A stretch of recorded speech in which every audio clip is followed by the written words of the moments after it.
सर्दियों में केदारनाथ मंदिर के कपाट बंद कर दिए जाते हैं। पुजारी सहित सभी लोग वहां से चले जाते हैं। तो ये मंदिर और आसपास के पहाड़ बर्फ की मोटी चादर के नीचे दब जाते हैं।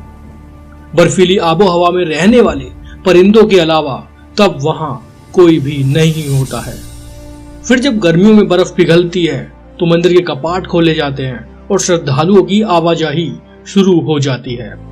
ऐसा सैकड़ों सालों से होता चला आ रहा है।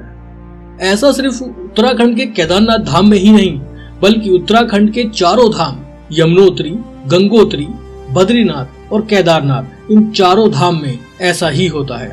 अभी जो समय चल रहा है, इस समय उत्तराखंड के चारों धाम के कपाट बंद हैं, यात्रा पूरी तरह से बंद है। लेकिन इस समय केदारनाथ धाम में इंडियन तिब्बत बॉर्डर पुलिस के 30 जवानों को केदारनाथ धाम की सुरक्षा के लिए जिम्मेदारी दी गई है। ऐसा पहले कभी नहीं हुआ है। केदारनाथ धाम ही नहीं, बल्कि यमुनोत्री, गंगोत्री या फिर बद्रीनाथ धाम में ऐसा पहले कभी नहीं हुआ है। तो इस साल ऐसा क्या हुआ है कि केदारनाथ धाम की सुरक्षा की जिम्मेदारी इंडियन फोर्स को देनी पड़ी है?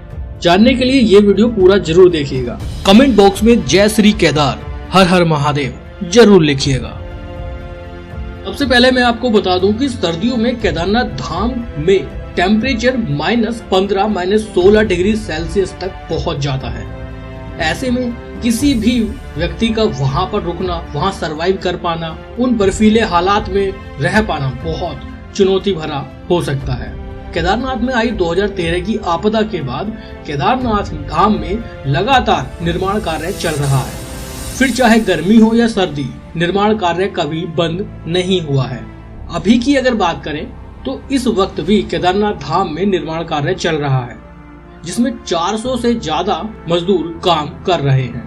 हालांकि इस साल अभी तक बहुत ज्यादा बर्फबारी केदारनाथ धाम में नहीं हुई है, लेकिन टेम्परेचर अभी भी -3, -4 डिग्री सेल्सियस तक पहुंच चुका है। केदारनाथ धाम की सुरक्षा का जिम्मा अब आईटीबीपी को सौंपा गया है। आईटीबीपी के जवान आधुनिक हथियारों के साथ मंदिर की सुरक्षा में इस वक्त तैनात हो चुके हैं।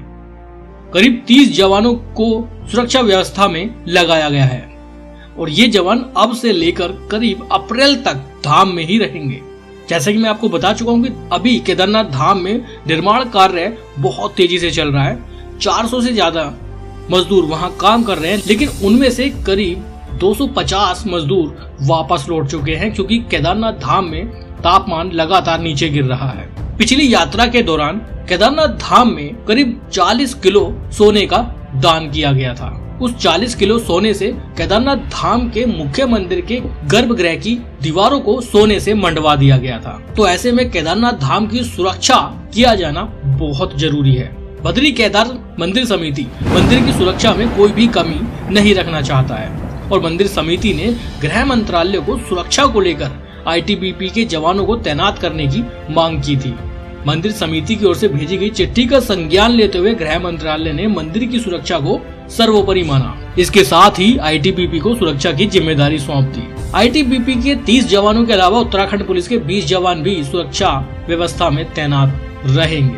हालांकि इस वक्त यात्रा पूरी तरह से बंद है। साल 2023 में मई महीने में जब यात्रा शुरू होगी, तब यहाँ से आईटीबीपी जवानों को रवाना कर दिया जाएगा। वर्तमान में बद्रीनाथ और केदारनाथ धाम में मास्टर प्लान के तहत कार्य चल रहा है और वहां पर भारी संख्या में मजदूरों की आवाजाही लगातार हो रही है। इन सब के बीच केदारनाथ धाम का एक हेलीपैड हमेशा एक्टिव मोड में रहेगा, यानी पूरे साल केदारनाथ धाम का एक हेलीपैड एक्टिव मोड में रहेगा, ताकि आईटीबीपी के जवानों को किसी भी तरह की असुविधा ना हो। किसी भी तरह की इमरजेंसी होने पर हेलीपैड का इस्तेमाल किया जा सकेगा।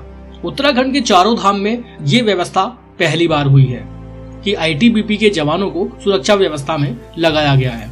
ऐसा होने से साल 2023 में होने वाली यात्रा के दौरान भी जाहिर सी बात है कि कड़ी सुरक्षा व्यवस्था रखी जाएगी। तो साल 2023 में आने वाले श्रद्धालुओं को भी कड़ी सुरक्षा व्यवस्था से होकर गुजरना पड़ सकता है। हो सकता है कि केदारनाथ धाम मंदिर में दर्शन करने के लिए कुछ अलग व्यवस्था बनाई जाए। ये तो आने वाला वक्त ही बताएगा। लेकिन यात्रा से जुड़ी सारी अपडेट आपको हमारे YouTube चैनल MS व्लॉगर पर लगातार मिलती रहेगी, तो चैनल से जुड़े रहिएगा। वीडियो अच्छी लगी तो लाइक शेयर जरूर करिएगा। कमेंट बॉक्स में जय श्री केदारनाथ धाम जरूर लिखिएगा।